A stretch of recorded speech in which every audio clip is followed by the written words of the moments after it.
It's good to be with you guys, especially for something so special to us as our end of year kind of top 10 that we do every year. And so this year we have a panel of 5 of us that are going to share about these top 10 with you. And so I'm going to bring them up here. First, we got Matt Cline, who is one of our elders, Chris Rogers, one of our elders, Casey Olsen, our associate pastor, and my favorite human in the church, my wife, Bri, is going to come up and share with us as well. So the heart with why we do the top 10, this is not like somebody's like, oh, let's just get an easy week in at the end of the year. We believe that the Bible is really clear that we should remember what God has done, remember his faithfulness, that there's something encouraging about ending a year intentionally reflecting on God's faithfulness, his goodness, and all of the prayers that he's answered and the things that maybe we didn't even know we needed that he did in our midst. And so we take this time to set aside to really reflect on, remember, to kind of initiate, if we don't already have it, like a new level of gratitude for what God's done throughout this year. Any given year has plenty of hardships, challenges, and things that we wish didn't happen. But today is a day that we look back and we say, here's what God did. And what didn't he, in a lot of these ways, just surpass our expectations supernaturally? Like he's been so good to us and so faithful as we have sought him and sought to make disciples. And so that's what we are doing today. And the one and only Pastor Casey Olsen is going to kick us off in no particular order, by the way. I'm not the judge that tells you which one of these is the most important, but we just have 10 things. We have to put them in an order, but they're not of importance. But Casey's going to start off with our first one. Yeah, we're kicking off by talking about missions over the past year. We believe that we are called to make disciples both near and far, and we got to participate in a really cool trip this summer, going on a 10 days trip to Los Angeles. 10 days is every nation's kind of flagship short-term mission trips, opportunities for churches and their members. Our first 10 days trip that we were ever a part of was to Austin, Texas last year to support a church plant in their campus ministry. And it basically went so well that somebody from every nation called Pastor Chris and said, hey, we love what you guys did in Austin. Would you come do this trip in Los Angeles? And so God really blessed our efforts as we loaded up with 12 folks from our church here, and we drove down to LA for 10 days. We evangelized, we promoted a God's Not Dead event, we invited students to some kickoff events on campus. It was a really, really cool trip that saw some amazing fruit. So that was one of the cool things. It's gone so well. We really believe that God continues to bless as we pour out in these other communities, that we've actually had a couple of groups that aren't even affiliated with Every Nation say, hey, we want to come to your church, to your city, and do a very similar 10 days like thing with your church. And so be on the lookout. We've got some really cool things coming up this year as a couple of churches and campus ministry groups have reached out about supporting us. And we just believe that God is honoring and blessing the output that we've put in, and folks want to help us out. The second thing we want to highlight in our missions is that this year, Corey Christensen went to Sierra Leone and is, at least in the short term, has kind of been our liaison, our kind of continued relationship holder with Freedom Tree, an amazing ministry and service in Sierra Leone. We've not been able to go back officially as a church since 2019 when we first went because of the pandemic and because of God's kind of call to support these 10 days trips and different things like that. But if you're unaware, Freedom Tree provides pre- and postnatal care, birthing clinics, and quality education to families in Sierra Leone, one of the most dangerous countries in the world to birth a child in. Statistically, 1 in 7 women die during childbirth. So we were really grateful that Corey went this year and continued our relationship, and we continue to support them from afar. And I believe that God is putting it on more and more people's hearts to be a part of that, and looking forward to planning a trip in the upcoming year or two and figuring out what it looks like for us to continue to be a part of that. And the final thing I just wanted to highlight is I wanted to remind you that as you tithe and give to our church, the church tithes 10% to Every Nation, which, as noted earlier, has churches and campus ministries in over 80 different nations. So as you give and participate in generosity here in the local church, it is continuing to bless missions happening all across the world through Every Nation churches and ministries. Oh, it's not. There we go. It's really good. I had the opportunity to be on that first mission trip to Sierra Leone, and we took a group out there, and it's been cool to see how Corey's been the ambassador that's continued that relationship. And like Pastor Casey said, I do believe there will be more trips there. We continue to pray for them. We continue to support them in various ways. But I would just echo that sentiment that, like, we're a part of something much bigger than Eugene. And so financially and with our time, we try to make sure we're always contributing in a meaningful way to that. And that's just part of what we believe God's called us to do as Christians. So really excited to see how that's been going this year. Bri, what do we got next? Next, I'm going to be talking about women's ministry in the church over the last year. A couple different things come to mind. The socials is one thing that we've been doing. While it's obviously important to study the Bible together and pray together and do all those things, we also think it's super important that we play together. And so we have made it a priority to provide opportunities and environments for the ladies of the church to just get together in fun, non-formal environments. And we've done a lot of cool things this year. We did a flower planting party at Andrea's house. We went to an M's baseball game together. We did a recipe exchange at Drea's house. We did s'mores at a bonfire at Katie's house. And we, just a couple weeks ago, we went Christmas light looking around these areas together. So it's just a fun opportunity to get together as ladies and get to know each other in a more informal environment.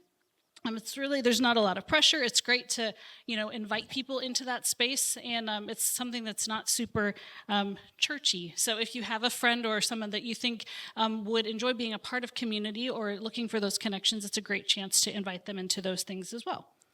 The next one that we're doing is on January 19th.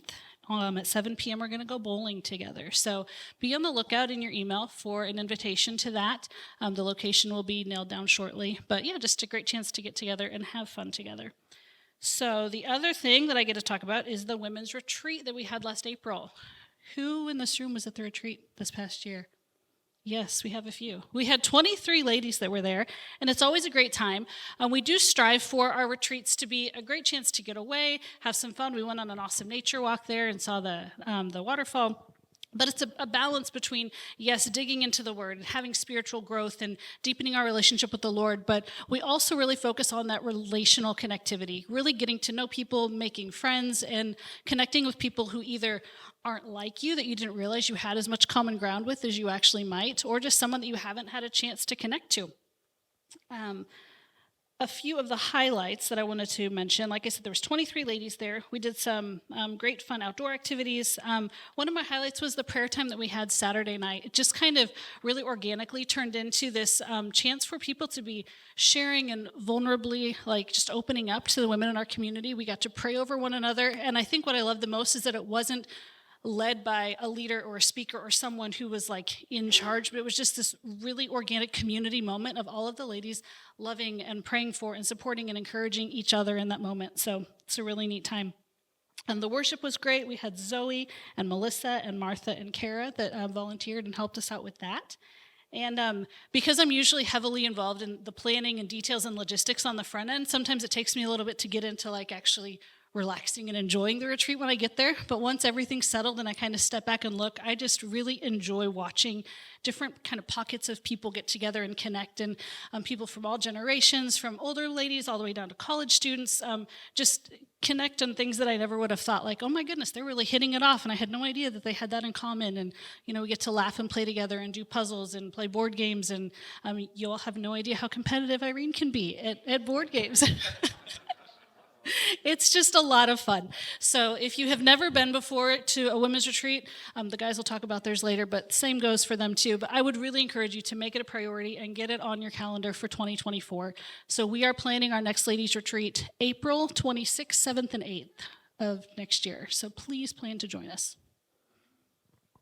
Awesome. What do you got for us, Chris? Well, I get to talk about some of the building improvements that we had over this last year. Some of you may know, some of you may not know that Youth for Christ actually owns this building, and they're our hosts.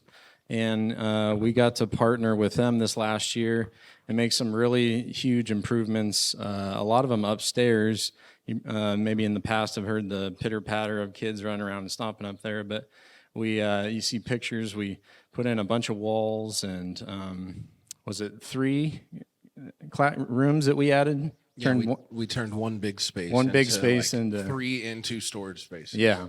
So storage, more room for the kids.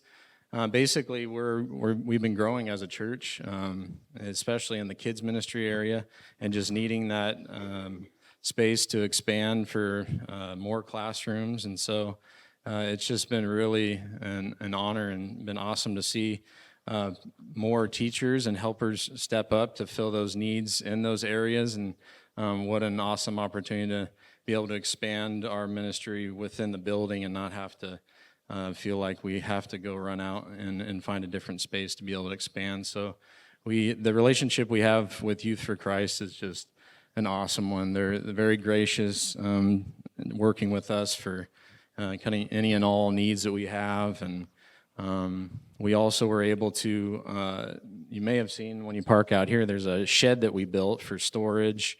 And just the time that was spent from volunteers, I think, was equally impactful, as we had a lot of college students show up. I even was able to squeak away from work and help out here and there, and just people kind of filling in wherever they could to come help, and just that camaraderie and brotherhood, sisterhood that's built in that time.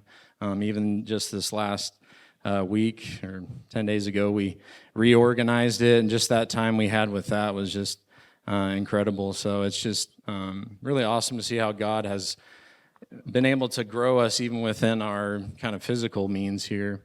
And in that same vein, Youth for Christ got a real big grant and was able to make improvements. And so we worked with them on, you can see some of the updated walls and the kitchen, and just for us to be able to take advantage of some of those improvements they made as well. Just, again, that relationship we continue to foster with them is thriving, and we couldn't be more thankful for that.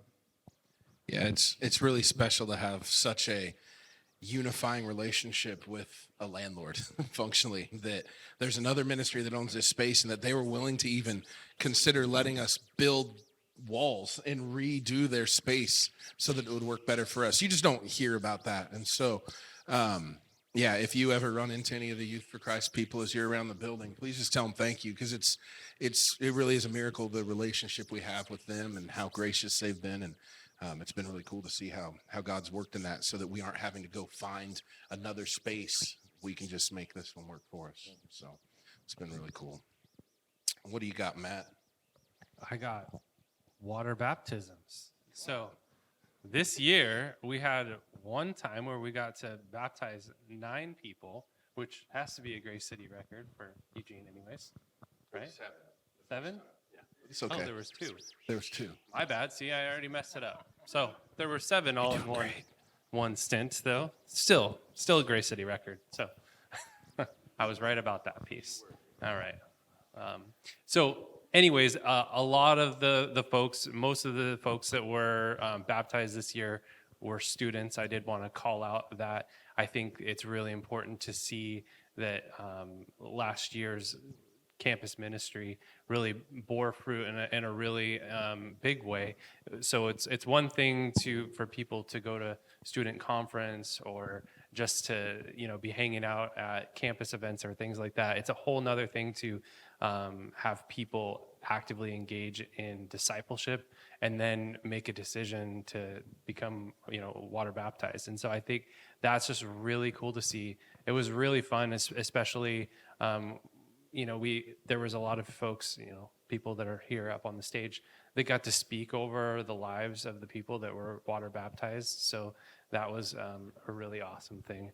Another thing is one of our interns, Mario, was baptized, and he is now an intern with the church. I think seeing that progression, I think, is really important, because God has really, put invested into those lives, and seeing those people grow in what they do and their commitment to the Lord and to this church has been really neat to see. Oh, it's been really good. Speaking of campus ministry, you teed me up.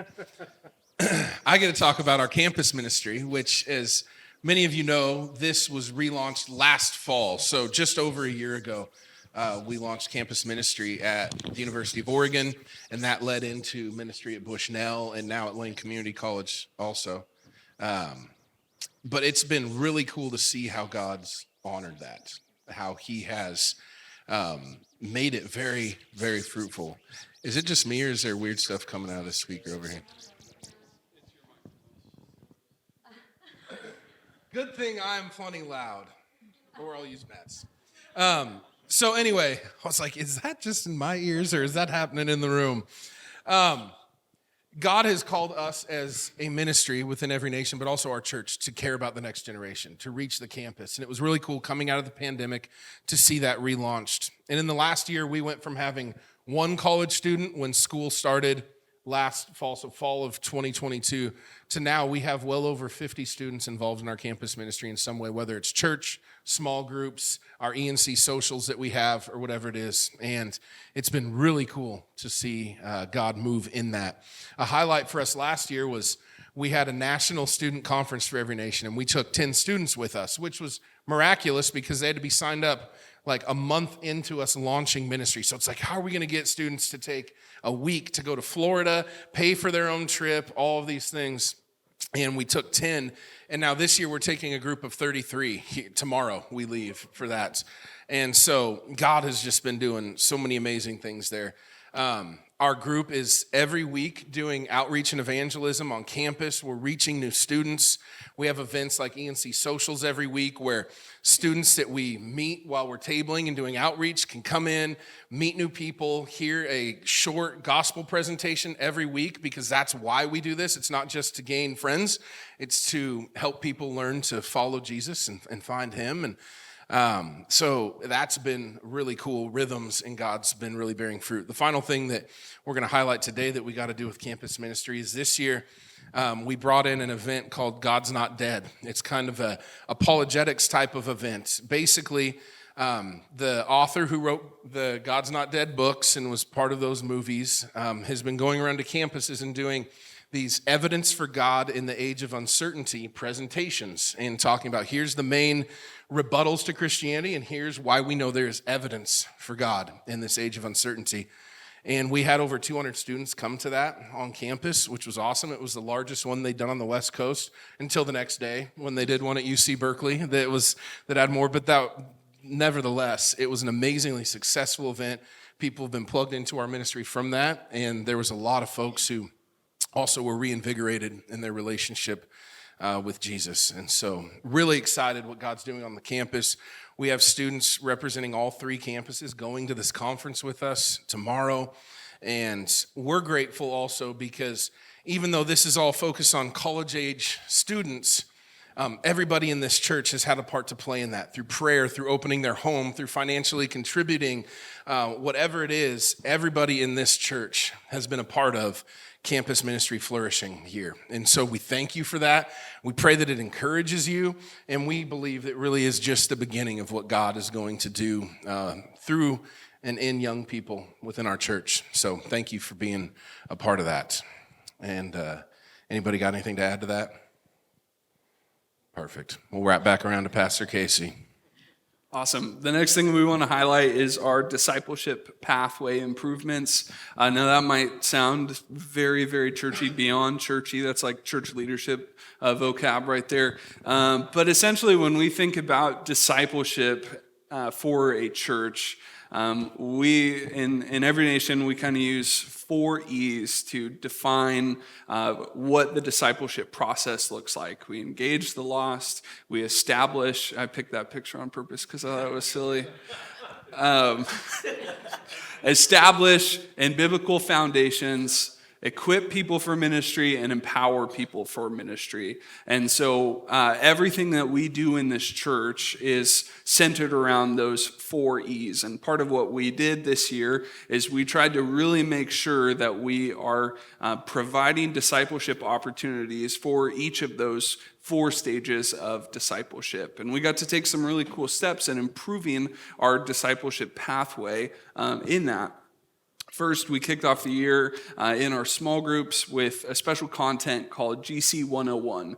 Back in the day, we used to do this thing called a growth track, and it was this rotating class that we offered every Sunday after church, that if you were new around here, or maybe you just got baptized, or you're thinking about Christianity, we'd invite you into the growth track class, and for 4 weeks, you'd be introduced into kind of what's the deal with our church? What's the deal with Christianity? And we invite you to be a part of what we're doing here. GC 101 is kind of our latest iteration of that. And we did kind of a test run through our small groups because it had been a few years since we had got to run Growth Track because of the pandemic and all these things. And it went really, really well. It was an exciting thing, and it helped a lot of people that were newer in the last couple of years kind of get to jump in and understand what it means to be a part of our church and get a vision for what the future of their participation in this community looks like. And we're excited in this coming year, we're going to be launching an opportunity for people to participate in that again in an ongoing fashion through a highly interactive online version of GC 101 that somebody can do on their own time, that they'll get to engage with someone like me or Pastor Chris. So you can have that opportunity if you're newer around here to be brought up to speed on what it means to be a part of our community and what it looks like for kind of your journey going forward with this church. The other exciting thing that we did, as you can see on the screen, was Equip Ministry School. And this is a 7-month class that we created with the help of some other folks in Every Nation, content they've produced, and some of the things that we've done in-house. And there's a photo of our inaugural class here. And we spend every Wednesday night 3 hours talking about everything from discipleship to theology to biblical literature to prayer ministry, all sorts of in-depth, amazing discipleship content to really help empower people to serve in ministry. And the idea is that folks who go through Equip are going to be equipped to now be installed as small group leaders, as ministry department heads even, to be able to kind of take that next step and really having ownership in this church and over specific areas and people groups. And so we're really excited for what God's going to do out of Equip. Life group content was expanded. Historically, we've just done sermon-based things. Whenever you show up to your life group, you just talk about whatever was preached on Sunday, which has a place and is great, and we'll probably go back to it at some point. But we also offered like 8 different contents that our life groups could go through, and that was a lot of work to put together things, options for groups to be able to go through, depending on what might be meaningful or impactful for a specific life group. We had to keep ordering over and over again one-to-one books and purple books, which are discipleship resources that we utilize in one-on-one contexts. If you're meeting up with somebody over coffee, especially on the campus side of things, this is how we support established believers making more disciples. So it's a book that somebody can go through and they can help learn more about what it means to follow Jesus. And people that end up going through that purple book often end up in the dunk tank over here getting baptized afterwards. And so it was really special. Every one of those people that got baptized this year to some degree got to go through one of those contents. And it was exciting to need to keep ordering those books throughout the year. And I just wanted to give a teaser for this coming year. We're going to be working in some theology content as well to continue to kind of boost up like that establish in the faith part of the E's, because we want to give people tools and resources so that they can know like What do Christians believe? How do we walk this out? Like, how do I answer this tough question that my friend may have or that I might have? And so we're going to have essentially a systematic theology class that's going to be rolled out at some point this year, most likely in small groups, but possibly in some other ways afterwards as well. And so be on the lookout for instructions for participating in that, because it's going to be really meaningful.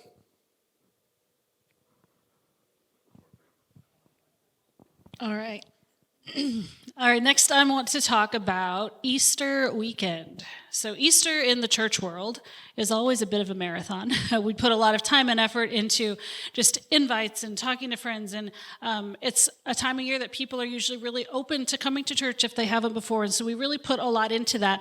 But this year was especially jam-packed for a few different reasons. We started off the weekend with a Good Friday service. We often will do a more somber, serious service on a Friday night, which focuses a little bit more on the heavier and somewhat darker side of Jesus' crucifixion and why Easter Sunday is such a big deal. It's easier for our hearts and our emotions to kind of bypass the uncomfortable pieces and to just jump into the fun parts of Easter with the candy and the eggs and, white shoes or whatever your Easter traditions are. But we think it's important to provide a space and an opportunity for us to just kind of sit in that moment and to really feel the weight of what it is that Jesus did, why he had to die, how his disciples must have been feeling throughout that whole process. So we set aside Friday night to do that, and it was a really a neat time, a neat service. I'm not sure if we're doing it again the same way this year, but if we do, I would really encourage you to participate in that as part of your Easter weekend rhythms. I wouldn't say that it was necessarily fun, but I think it's super meaningful and important to do that. So another unique thing that we often get to do over Easter weekend, the way that the calendars align, is to celebrate our church's birthday. I don't know why we thought it was a great idea to launch a church over Easter weekend, because it's just a lot of things happening, but that's what we chose to do. And so we think it's important to celebrate our church's birthday every year for a variety of reasons, and that happened to fall on the Saturday of Easter weekend. And so we got together, we rented out Eugene Christian School, and Griffin, bless his heart, filled 2,500 eggs with candy, and we all got together. The kids had a great time hunting for eggs. We did a big barbecue / potluck, and you guys potlucked like the all-stars that you are, and we had so much amazing food. We had tons of cake. It was just a really great time together. But I think one of my biggest highlights from that afternoon was just towards the end, where we kind of opened it up for people to share their stories of why Grace City Church is meaningful to them, to hear stories of how God's been working in your life and using the church and people in the church to change your life. And there's a lot of great churches in our city doing a lot of great things for the kingdom, but we are here, and God's called us to invest our lives here at Grace City, and so we just want to take that time to set apart to celebrate the victories, to celebrate what God is doing in our unique community, and I just love that. It was such a neat time to get together and do that. So that was Saturday, and then Sunday was Easter, right? So all this leading up to Easter Sunday, we had 111 people here, and we had 18 kids. So it was a full house, lots of energy and excitement in the room, lots of college students here, lots of college students' families and other families here. It's just a really neat time. There's some things that you do special for Easter, like, we had special treats and a photo booth so families could get a cute picture together. You've got all the kids dressed up, Abe in his little suit and tie, and some unique special things, but there's some things about Easter Sunday that just stay the same, and it's a normal Sunday worshiping together with family. So Melissa did an awesome job leading the team. We all worshipped our hearts out. It was just a great morning. Chris preached an awesome sermon. He preached the gospel, which is what we do pretty much every week, but that week he focused on considering Jesus, considering his life, his ministry, the resurrection, and his message, which has such an impact in all of our lives because of what Jesus said about himself and the life he lived. If that's really true, we have to deal with that. We have to make a decision on that. And so he just really challenged everybody who was here the truth of that means for our lives and why it's important that we acknowledge that. So it was a great Sunday, a lot of energy and fun in the room, and I'm looking forward to Easter again this year.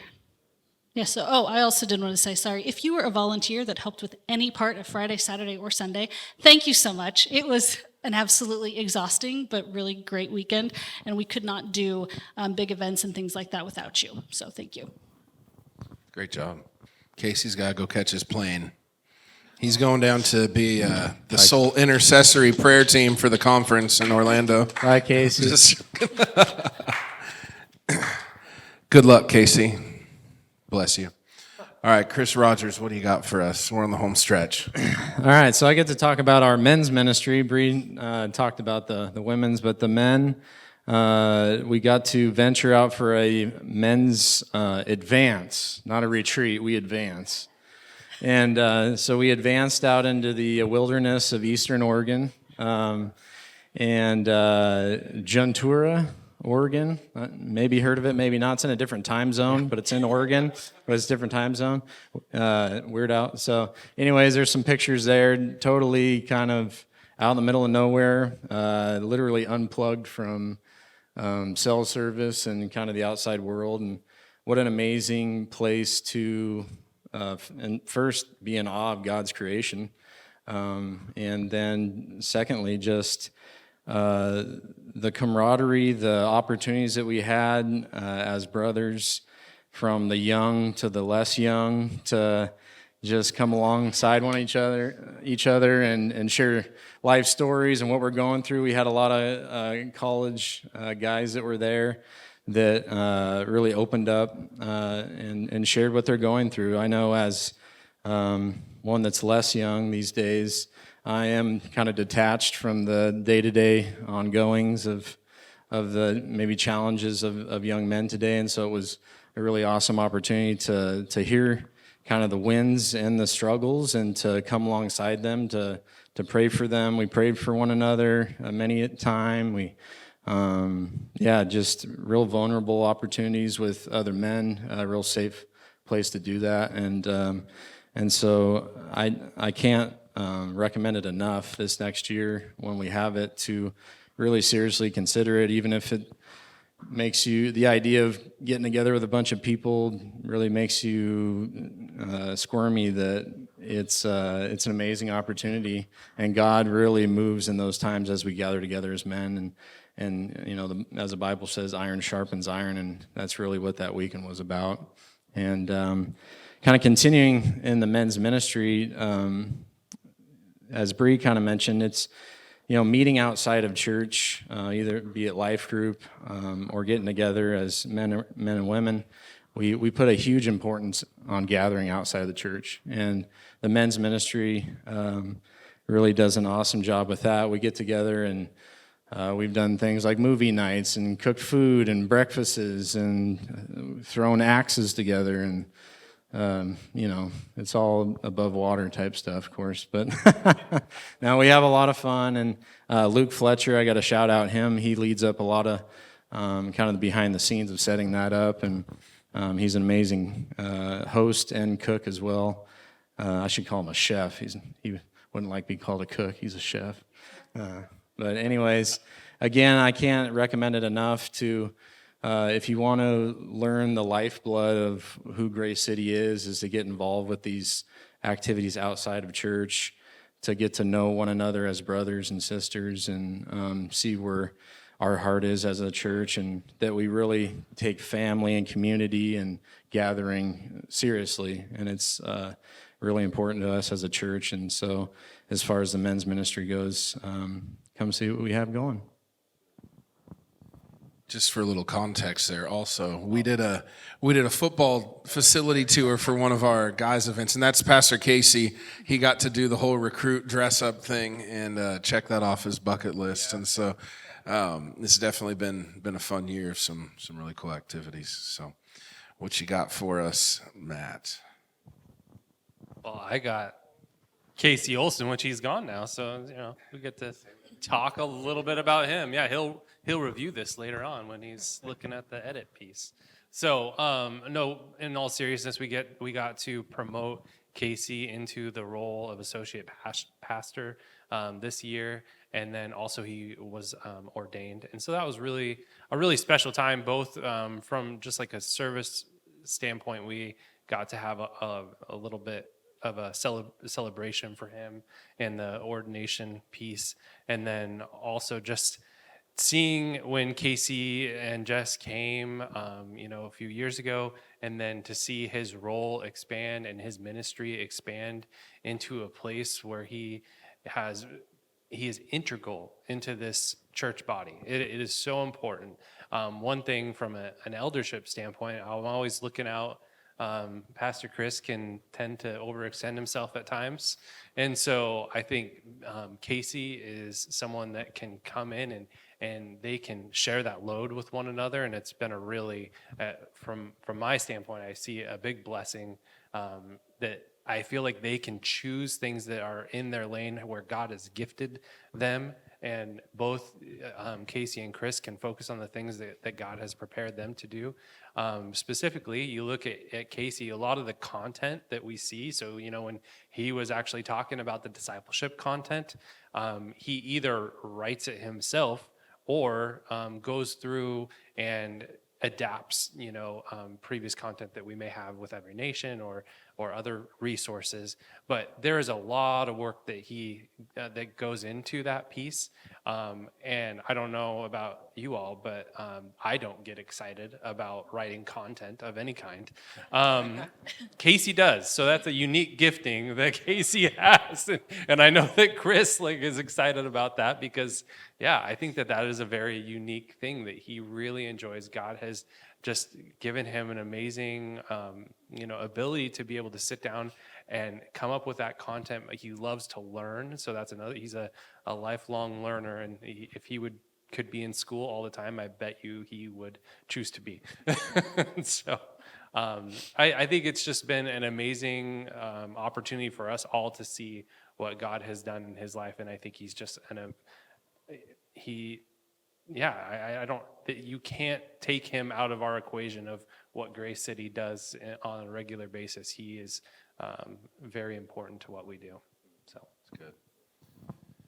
Yeah, like Matt said, having Pastor Casey and his role and how he's grown since he came here has been irreplaceable. And it has not just made our Sundays and our church better, but when we go on our mission trips, there's been numerous times where we've either been on a mission trip or some other conference where there's a pastor or leadership team from another church that's struggling, and Casey and I sit down and meet with them, and I can be in the moment and encourage and help them think strategically, and we get done, and Casey has it all typed up and ready to hand to them. It's like, oh, this is amazing. It's like having a computer that just automatically types out everything that we do.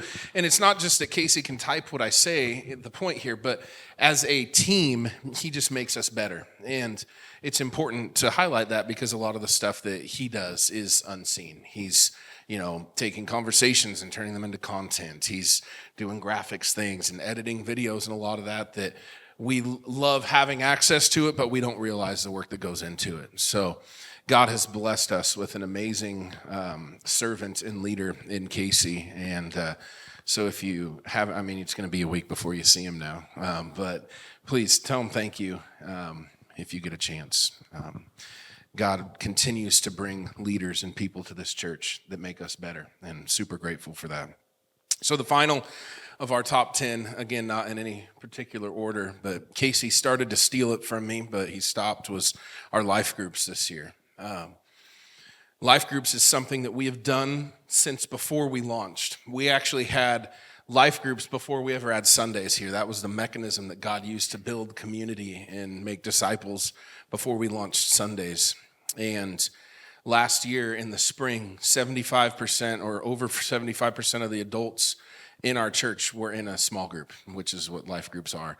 And that's a huge number statistically, but it speaks to the discipleship that happens in this church, the relationships, and the depth of both of those. And so we're just super grateful for the way that God's continued to raise up hosts and life group leaders.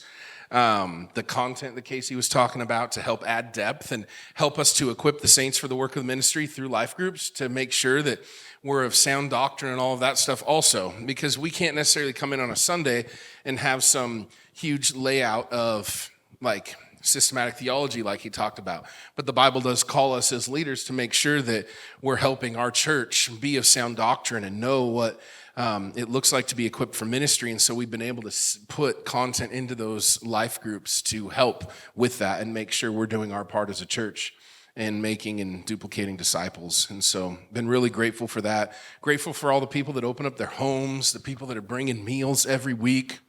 And the consistency of our life groups is an indicator of the health of our church in a lot of ways. And so it's been a great year to see that. And I just am looking forward to what God's going to do in this coming year.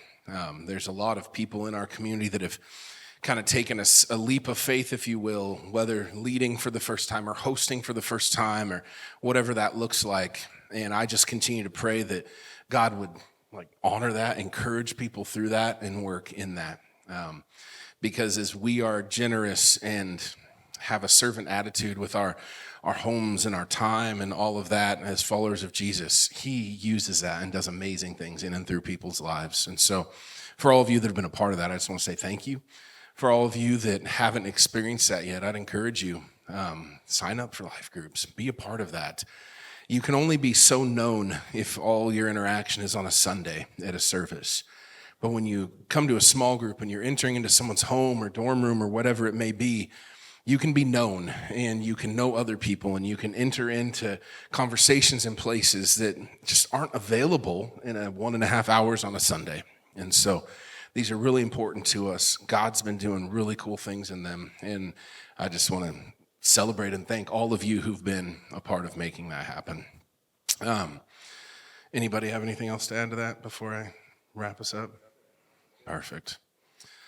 Well, I do want to end with just a couple thoughts, and especially over this last year and a half, something that continues to reverberate in our staff meetings and our leadership meetings is we live in a world that is highly unaware that A, we're a church and we exist, and B, that Jesus is real and he is worth following. They're just, people don't know that. We're in this kind of post-church society where unless someone tells them, they don't know. And so our call as a church continues to be to answer that rhetorical question in Scripture, how will they know unless someone tells them?